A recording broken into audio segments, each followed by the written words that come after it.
BJP मुख्यालय में खुशी का माहौल है। नतीजे और रुझान जो सामने आए हैं वो बीजेपी के फेवर में हैं। इसी मुद्दे पर बात करने के लिए हमारे साथ हैं बीजेपी के नेशनल स्पोक्स पर्सन विजय सोंकर शास्त्री साहब। सर, जिस तरीके से नतीजे सामने आए हरियाणा में तो पूरी बढ़त मिलती दिख रही है।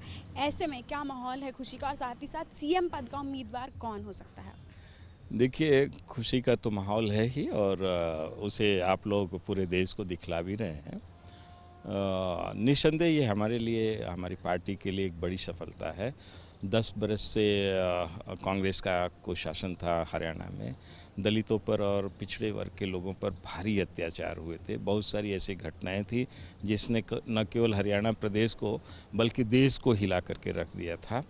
तो ऐसे में वहाँ सत्ता परिवर्तन, सरकार का परिवर्तन जनहित के लिए बहुत आवश्यकता। तो भारतीय जनता पार्टी और हमारे कार्यकर्ताओं के साथ साथ प्रधानमंत्री नरेंद्र भाई मोदी जी के प्रयास से वहाँ पर यह संभव हो सका। सीएम पद की दौड़ की अगर बात करें तो कौन अब सीएम हो सकता है हरियाणा में? देखिए, सीएम पद की जहाँ तक बात है वो जल्दी ही पार्टी के वरिष्ठ नेता और कोर कमेटी के लोग, संसदीय दल इसको तय करेगा।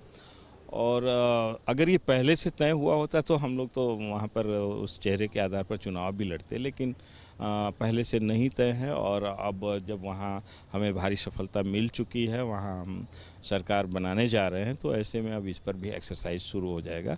और जल्दी ही वहाँ पर एक ऐसे सशक्त व्यक्ति का, ऐसे क्षमतावान व्यक्ति का, ऐसे लोकप्रिय व्यक्ति का नाम आएगा जिसकी की आवश्यकता हरियाणा प्रदेश को होगी। सर, महाराष्ट्र की अगर बात करें तो अभी भी असमंजस की स्थिति है। ऐसे में क्या गठबंधन होता दिखेगा? देखिए, असमंजस की स्थिति तो है ही निस्संदेह, और वहाँ हमें जितनी अपेक्षा थी उस अपेक्षा के अनुरूप सफलता नहीं मिली। पर हमें इस बात के दो बातों के लिए खुशी। एक तो हम नंबर 1 पार्टी के रूप में वहाँ हैं, और दूसरी बात यह है कि हम वहाँ पर कम से कम कांग्रेस के कुशासन को समाप्त करने में सफल हुए, जो 15 वर्षों से वहाँ पर था। और देखा जाए तो महाराष्ट्र की जनता सरकार चाहती थी, परिवार से मुक्ति चाहती थी, और कांग्रेस जैसी बड़ी पार्टी होते हुए भी वहाँ एक परिवार की ही जैसी स्थिति थी। वहाँ पर शरद पवार, उनके परिवार की, उनके भतीजों की, उनके मौसेरे भाइयों की वहाँ एक तरह से सरकार थी।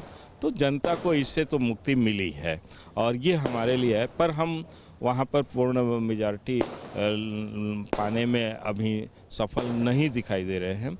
ऐसे में जनहित में, जनभावना को ध्यान में रखते हुए वहाँ पर सरकार बनाने की आवश्यकता पड़ेगी, और इस विकल्प पर भी पार्टी के शीर्षस्थ नेतृत्व और संगठन विचार करेंगे। सर, महाराष्ट्र में जो स्थिति क्लियर नहीं हो पाई, कहीं ना कहीं लगता है आपको कि शिवसेना और बीजेपी के बीच में जो ठनी हुई थी उसका खामियाजा बीजेपी को भुगतना पड़ा है महाराष्ट्र में? देखिए, ये बात तो ठीक कुछ अंश तक तो है। अगर हम वहाँ पर साथ में होते तो निस्संदेह वहाँ पर हम लोगों को 200 से ज़्यादा सीटें मिलती, और ख़ास तौर से कांग्रेस पार्टी की तो दुर्दशा हो जाती। पर ऐसा नहीं हो पाया। लेकिन सामाजिक ज़िंदगी में सम्मान भी अपना स्थान रखता है, और जिस प्रकार से शिवसेना के कुछ नेताओं द्वारा हमारे शीर्षस्थ नेतृत्व के ऊपर टिप्पणियां की गई थी, वो निराशाजनक थी। तो ये थे हमारे साथ विजय सोंकर शास्त्री साहब, जिनका साफ तौर पर कहना कि कहीं ना कहीं बीजेपी जो है नंबर 1 पार्टी के रूप में उभरी है। साथ ही साथ उनका ये भी कहना कि कांग्रेस के कुशासन से जनता को मुक्ति मिल पाई है। हालांकि अगर बात करें महाराष्ट्र की तो अभी भी असमंजस का माहौल है, और कहीं ना कहीं शिवसेना और बीजेपी में जो ठनी थी उसका खामियाजा बीजेपी को भुगतना पड़ा है। कैमरा पर्सन अंकित कौशिक के साथ दीप किरण चौहान, मुंसिफ टीवी, दिल्ली।